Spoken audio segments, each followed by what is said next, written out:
डायन चली देने बच्चों की बलि। एक समय की बात है, किसी गांव में 3 दोस्त रहते थे। अनुराग, सुजल और करण। वो तीनों बहुत बहादुर थे। अगर गांव वालों को कोई भी परेशानी होती थी तो वो तीनों दोस्त मदद के लिए सबसे आगे रहते थे। उनके गांव में सब कुछ ठीक चल रहा था। सब लोग मिलजुल कर रहते थे। एक दिन अचानक गांव में अजीब सी घटना घटने लगी। गांव के बच्चे एक एक करके गायब होने लगे, जो कि एक चिंता का विषय था।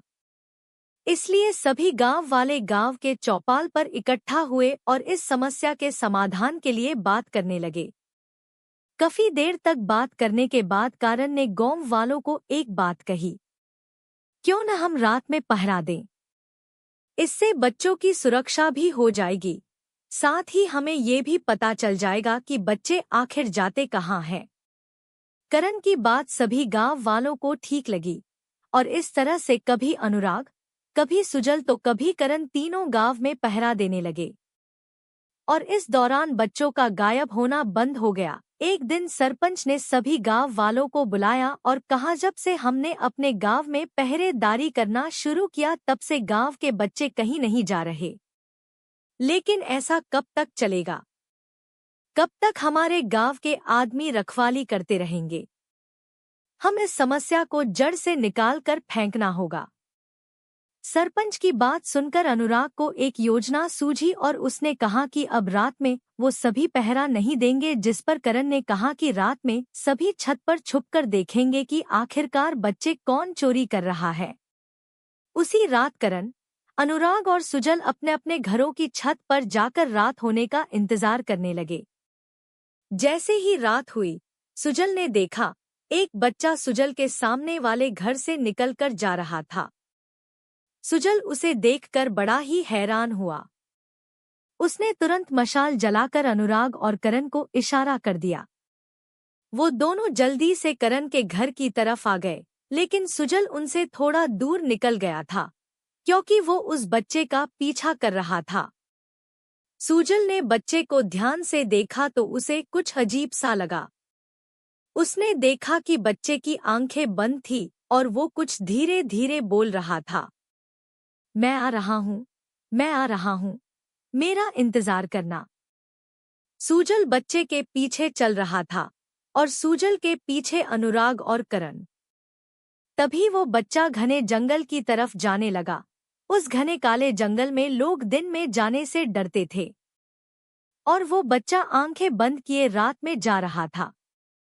ये देखकर तीनों हैरान हो गए, लेकिन वहां अचानक जोरों से आंधी चलने लगी। पेड़ों के पत्ते जोरों से हिलने लगे और वो बच्चा वहां से गायब हो गया, जिसे देख सभी हैरान हुए और जंगल की ओर निकल गए। वो तीनों जंगल के अंदर जाने ही वाले थे, तभी वहां सरपंच के साथ मेघा और सोनम भी हाथ में मशालें लेकर आ गईं। इसके बाद वो सभी जंगल के अंदर चले गए। थोड़ा दूर जाने के बाद उन्होंने देखा कई जानवर वहां मरे पड़े हैं और उनको देखकर ऐसा लग रहा था कि जैसे किसी ने उन्हें नोच नोच कर खाया हो। ये सब देखकर अनुराग कहने लगा, यहाँ जरूर कोई न कोई गड़बड़ है जो हमें नहीं पता। वो बच्चा किसी बड़ी मुसीबत में न फंस जाए। हमें जल्दी ही उसे ढूंढना होगा। अनुराग की बात सुनकर सभी उस बच्चे को ढूंढने लगे। अब वो सभी जंगल के बिल्कुल बीचों बीच पहुंच गए थे और बहुत थक भी चुके थे। वो एक जगह रुके, तभी मेघा को कोई किसी तंत्र मंत्र की आवाज सुनाई दी। मेघा के ऐसे कहते ही सभी चुपचाप आवाज सुनने लगे। तभी उन सभी को भी वहां पर मंत्र पढ़ने की आवाज सुनाई दी। अनुराग ने हाथ से इशारा करते हुए कहा, आवाज की तरफ चलने को कहा। सभी आवाज की तरफ बढ़े तो जो उन्होंने देखा उसे देखकर उन सबके होश उड़ गए। वहां पर एक जगह आग जल रही थी। उसके चारों ओर वो बच्चे बैठे हुए थे जो गांव से गायब थे, और वो बच्चा भी जिसके पीछा अनुराग, सुजल और करण कर रहे थे। वो सभी बच्चे आंख बंद करके बैठे थे और हर बच्चे के आगे एक पौधा लगा हुआ था। ऐसा लग रहा था जैसे उसको किसी ने अपने वश में कर लिया हो। वहां पर एक डायन, जो दिखने में बहुत भयानक थी, बच्चों के चारों ओर चक्कर लगा रही थी। उसके हाथ में एक खून भरा प्याला भी था और वो मंत्र पढ़ पढ़ कर बच्चों के ऊपर खून डाल रही थी। सभी उस डायन के पास जाकर खड़े हो गए और करण गुस्से से बोला, कौन हो तुम और इन बच्चों से क्या चाहती हो? डायन, पहले ये बताओ तुम कौन हो और यहाँ क्यों आए हो? तुमने मेरी साधना में विघ्न डालने की हिम्मत कैसे की? मैं इन बच्चों की बलि चढ़ाकर काली शक्तियों पर और इस दुनिया पर राज करूंगी। ये सुनकर गांव के सरपंच ने करण से धीरे से कहा, सरपंच करण, मुझे एक बात समझ नहीं आ रही, ये हर बच्चे के आगे एक पौधा क्यों लगा है? करण, हाँ, इसके पीछे जरूर कोई राज है।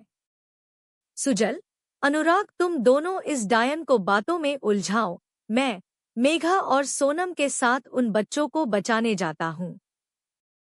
करण के ऐसा कहते ही सुजल और अनुराग उस डायन के पास चले गए। फिर करण, मेघा और सोनम ने उन बच्चों के सामने से पौधे उखाड़ दिए। इसके बाद बच्चों ने अपनी आंखें खोल ली और वो सब अब ठीक हो गए। उनमें से एक बच्चा बोला, अंकल, इस डायन की जान इस खून के प्याले में है।